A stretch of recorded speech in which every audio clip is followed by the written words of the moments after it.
बाज औरतें ये ख्याल करती हैं या बाज मर्द भी इस तरह का ख्याल रखते हैं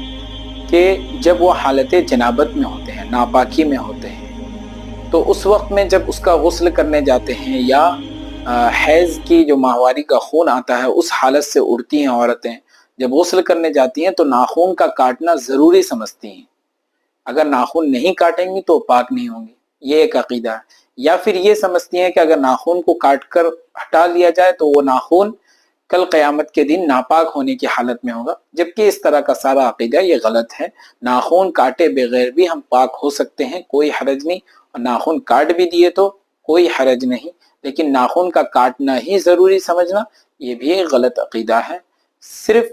पाकी का जो नहाना नहाते हैं यानी जनाबत का गुस्ल करते हैं या फ़र्ज़ गुस्ल करते हैं, तो उसमें उसके फ़राइज़ को अदा करने से ही हम क्या हो जाते हैं, पाक हो जाते हैं।